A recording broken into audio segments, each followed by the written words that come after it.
வணக்கம். நான் பானுமதி கிருஷ்ணகுமார் பேசுகிறேன். இன்றைய முத்தமிழ் சுவைக்கலாம் நிகழ்ச்சியில் நம்ம ஒரு இசைத்தமிழை பற்றி பார்க்கலாம். மூன்று முடிச்சு என்ற ஒரு திரைப்படம் வந்தது. 1976 வந்தது. அந்த திரைப்படத்தில் கமலஹாசனும் ஸ்ரீதேவியும் காதலர்கள். ரஜினிகாந்த் அவர் கமலஹாசனுடைய நண்பர்.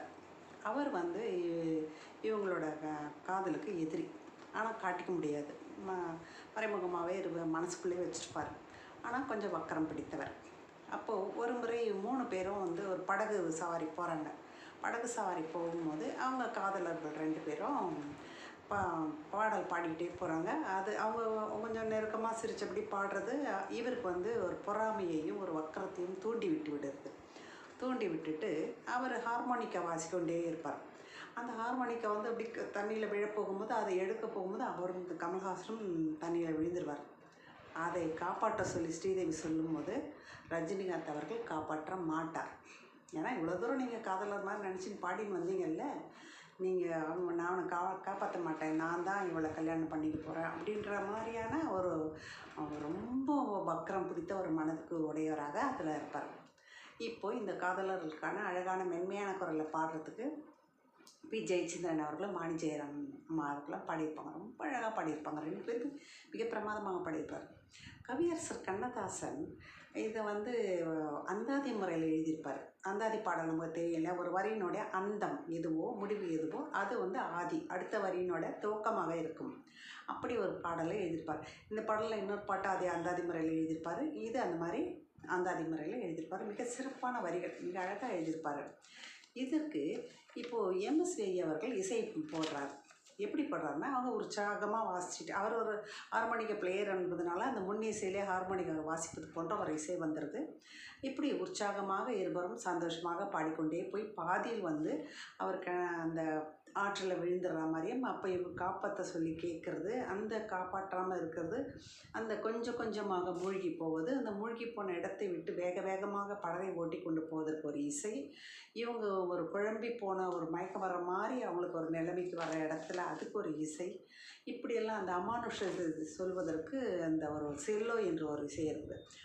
அந்த ஒரு இசை இப்படியெல்லாம் கொடுத்து ஒரு 29 நொடிகளுக்கு அந்த கமலஹாசன் தண்ணியில் விழும் நேரத்தில் இருந்து 29 நொடிகள், கிட்டத்தட்ட அரை நிமிஷம் அந்த ஒரு காட்சிக்கு மட்டுமே இசை. அந்த காட்சி அந்த இசையிலேயே சொல்லியிருப்பார். அதுதான் இந்த பாடலோட ஒரு சிறந்த ஒரு செய்தின்னு சொல்லலாம். இதை கே. பாலச்சந்தர் அவர்கள் மிக அழகாக படப்பிடித்திருப்பார். இந்த கேமரா கூட அந்த படகு இந்த மனையிலையோ அந்த மனையிலையோ தான் எடுக்கப்பட்டிருக்கும். ஒன்று ரஜினியை நோக்கி காட்டுறது, ஒன்று கமலஹாசன் ஸ்ரீதேவியை காட்டுறது எதிர் பக்கத்தில். இப்படி அந்த படகுனோட நுனி முடிகிற இடத்துல அந்த கேமரா அப்போ எவ்வளோ ஒட்டி அந்த கேமரா இருந்த படகை ஓட்டி கொண்டு போனார்களோ தெரியாது. நம்ம அவங்களுக்கு மிக அருகில் இருந்து நம்ம அவங்கள பார்க்குற மாதிரி அந்த சென்ட்ரல் வியூலேயே எடுத்துகிட்டு போயிட்டுருப்பாங்க. ஒரு கட்டத்தில் மட்டும் அந்த வானத்தில் அந்த ஒரு மரணம் நிகழ்ப்போவதற்காக குறிப்பிடுற மாதிரி அந்த கழுகுகள் வானத்தில் பறவைகள்லாம் சுற்றி பறவைகள் வர்றது, ஏதோ ஒரு அமானுஷ்யம் நடக்க போகுது என்பது போல் அந்த பறவைகளை காட்டியிருப்பாங்க. மற்றபடி இவங்களை ஏதோ மாறி மாறி காட்டியிருப்பாங்க. அத்தனை சிறப்பான ஒரு பாடல் இது.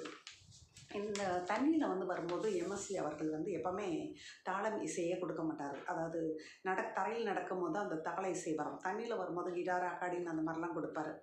இந்த படத்தில் இந்த பாட்டில் குறிப்பாக மிருதங்கம், அது ஒரு திண்மையான, அது ஒரு கொடுமையான காட்சி என்பதனால ஒரு மிருதங்கம் நல்ல தின்னுன்னு இசை வர மாதிரி ஒரு மிருதங்க இசை தாளத்தை கொடுத்துட்டாரு. அது ஒரு வித்தியாசமான ஒரு அமைப்பான பார்த்தேன்.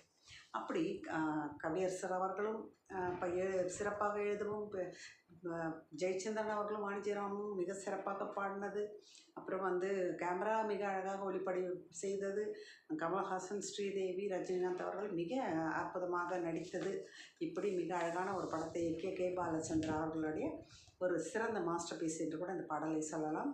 இதில் இன்னொன்று என்னென்னா, இந்த இவங்க அந்தாதியில் வர்றதுனால அந்தாதி என்ன தொடங்கி முடிகிற ஒரு சுழற்சி வர மாதிரி பாடலோட ஆரம்பமும் அவரோகணத்தில் ஆரம்பிக்கும். முடிக்கும் போது எம்எஸ்வி அவர்கள் தான் ரஜினிகாந்த் அவர்களுக்கு முதலாக பின்னணி குரல் கொடுத்தது எம்எஸ்வி தான். எம்எஸ் விஸ்வநாதன் அவர்கள் தான். அவர் வந்து அந்த ஒரு வக்கரமாக ஒரு ஒரு என்ன சொல்கிறது, ஒரு காழ்ப்புணர்ச்சியோட ஒரு குரூரமாக பாடணுன்றதுனால, ஒரு ஹீரோயிசம் இல்லாத ஒரு கரகரப்பு குரலாக பாடணுன்றதுனால எம்எஸ்சி வச்சு பாடினாங்களான்னு அப்படி தோணுது. அதே மாதிரி அந்த பாவங்கள் கடைசி வரி வந்து அந்த அந்த அவரவணத்தில் ஆரம்பித்து அவரவணத்தில் முடியணும். அந்த அவரவணத்தில் முடியும் போது அந்த வரிகளே பார்த்தீங்கன்னா, அந்த வரிகளுக்கான எழுத்துக்களே வந்து குறில் எழுத்தையே போட்டு எழுதியிருக்கிறார் நிறைய. காலைன்ற ஒரு இடத்துலையும் லை, கா லை, இந்த 2 எழுத்து தான் வந்து நெடில், மீதி எல்லாம் குறில். தத்தகரம் அப்படி குறிலாவே கொடுத்ததுனால தான் அப்படி எழுத முடியும். அப்படி எழுதியிருக்கிறாரு. இந்த இப்படி குறைச்சி பாடணும், குறைச்சி கொடுக்கணும்.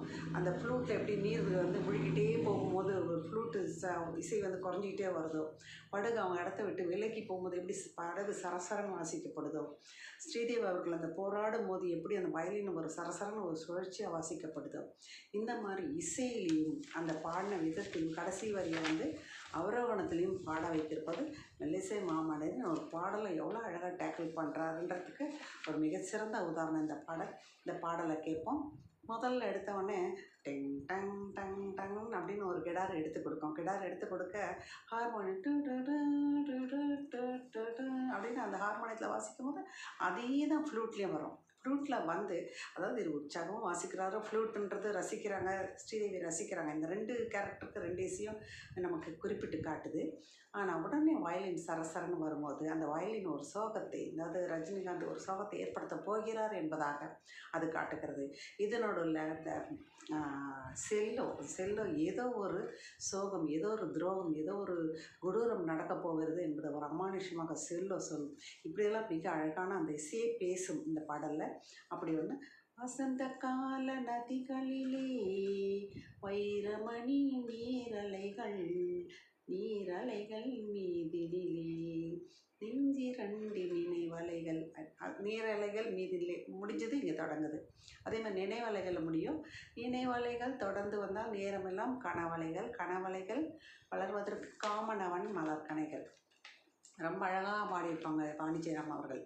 இப்போது திருப்பியும் நினைவலைகள் தொடர்ந்து வந்தால், முதல்ல நினைவலைகள் தொடர்ந்து வந்தால் அப்படி பாடியிருப்பாங்க. ரெண்டாவது அதே நினைவலைகள் பாடும்போது நினைவலைகள் தொடர்ந்து வந்தாலும் வேறு மாதிரி பாடியிருப்பாங்க. இப்படி ஒரே வரிகளை வேறு வேறு மெட்டில் பாடுறதுன்றது வந்து எவ்வளோ ஒரு சிறப்பான ஒரு அம்சமாக நம்ம பார்க்கலாம்.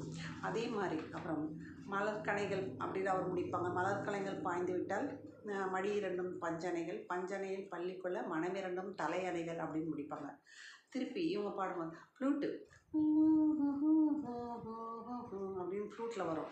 அதே மெட்டு அவங்க ஹம்மிங் பாடுவாங்க. ரொம்ப அழகாக இருக்கும்.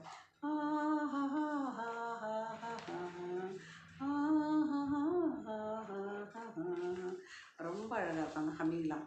அப்புறம் தலையணையில் முகம் புதைத்து சரசமிடும் புதுக்கலைகள். இந்த சரசத்தை வந்து குறைச்சி ஒரு ஒரு குறைத்து பாடுறது ஒரு மாத்திரை, அந்த மாதிரி ரொம்ப அழகாக பாடியிருப்பாங்க.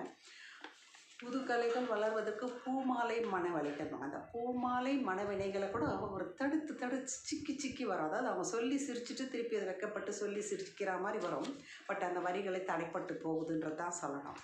அப்போது அதுக்கு தான் இவர் சொல்வார், நீங்கள் பாட்டு கனவு கண்டுட்ருக்கிறீங்களா? மனவலைகள் யாருடனோ மாயவனான் விதி வழிகள், விதி வழியை முடிவு செய்யும் வசந்த கால நீரலைகள். அங்கே வைரமணி நீரலைகளாக இருந்தது, இங்கு விதி வழியை முடிவு செய்யும் என்ற வரிகளுக்கு ஏற்ப அவருடைய கமலஹாசன் அவர்களுடைய அந்த கதாபாத்திரத்தினோட கதையை முடிவு செய்யுமாக இந்த வசந்த கால நதி முடிந்து விடுகிறது. மிக அழகான ஒரு அற்புதமான ஒரு பாடல். இதை வந்து 3 முடிச்சுன்ற திரைப்படத்தில் பாருங்கள். கவியரசர் ஜெயச்சந்திரன், வாணி ஜெயராம், எம்எஸ் விஸ்வநாதன், கே பாலச்சந்தர், ஒளிப்பதிவு லோகநாதன் நினைக்கிறேன். அவங்களோட ஒட்டுமொத்த அந்த டீமினோட ஒரு அத்தனை திறமையும் மிக அழகாக வெளிவந்திருக்கும். மிக அருமையான பாடல். கேளுங்க. நன்றி.